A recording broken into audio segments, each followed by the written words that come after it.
give you an introduction to how this program works and what you're going to learn, I do just want to do a quick overview of what we're going to talk about.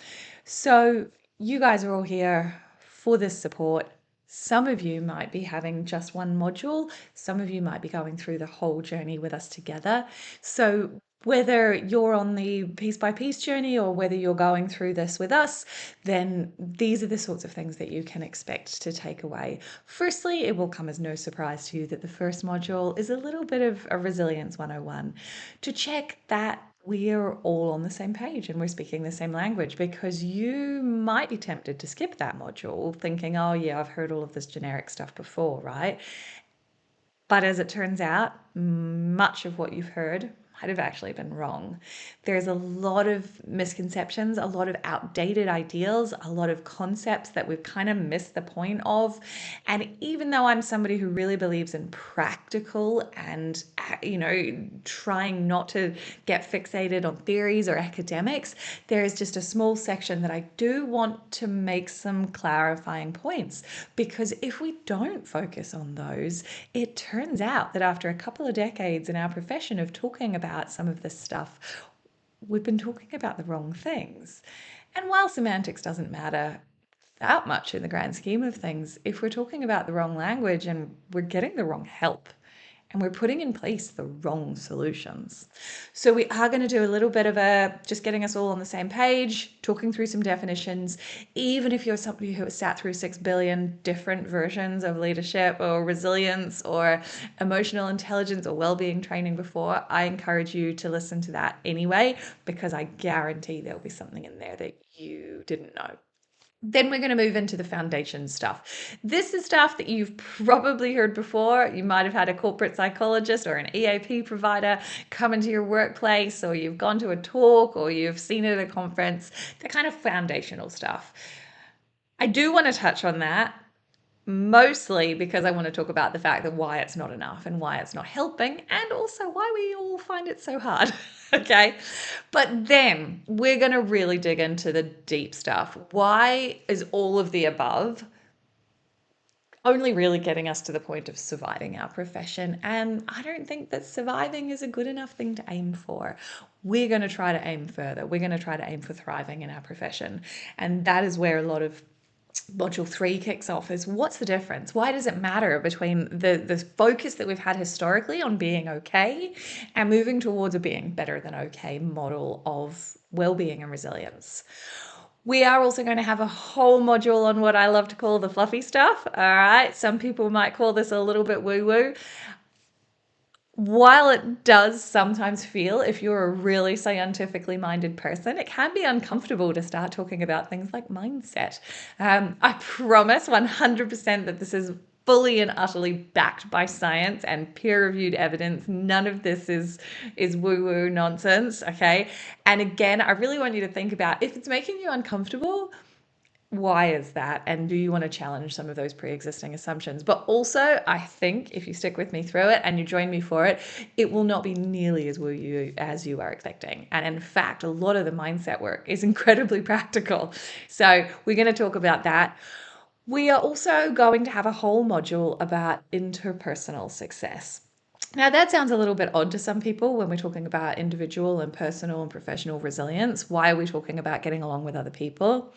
As it turns out, a vast proportion of us find interpersonal conflict or interpersonal relationships to be one of the top 2 to 3 reasons for frustration in their job.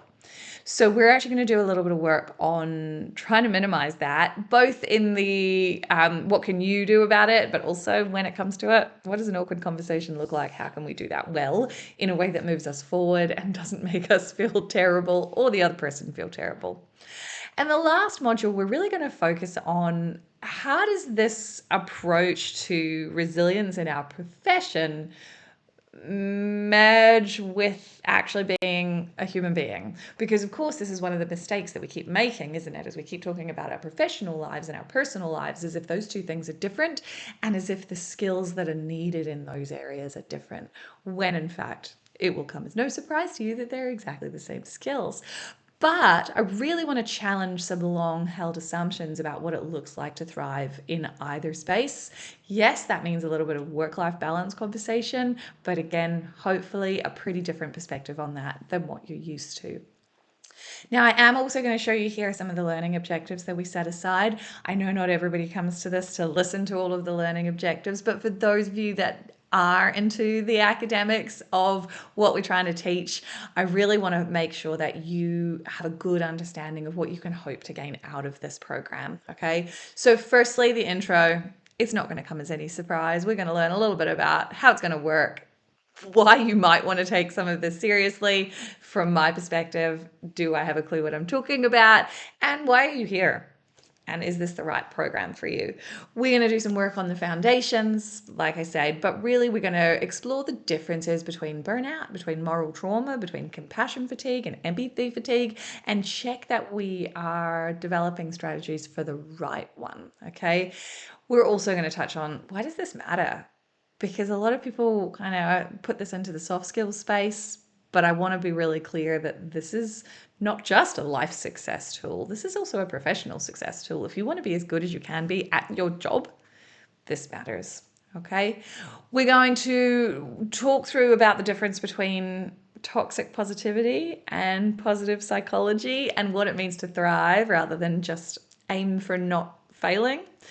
We're going to, in module 4, do a lot of work around mindset, but really practical, usable tools, all right, that really challenge your pre-existing approach to some things. We're going to talk about some of those unhelpful thoughts, perfectionism, we all know that we're a little bit susceptible to, and really whether we are accidentally bringing unhelpful narratives to some of the conversations we're having.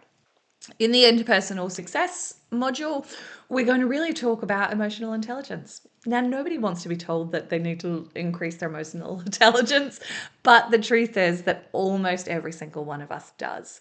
So please don't feel like that is a suggestion that your EQ is low. In fact, the fact that you are here, the fact that you are seeking it, tends to put you in the high category. And lastly, we're going to challenge some myths about work-life balance, and we're going to really understand the value of stepping outside of just making default choices. How do we make a purposeful, strategic plan for the things that we want out of life and our careers? All right. I look forward to going through those programs with you.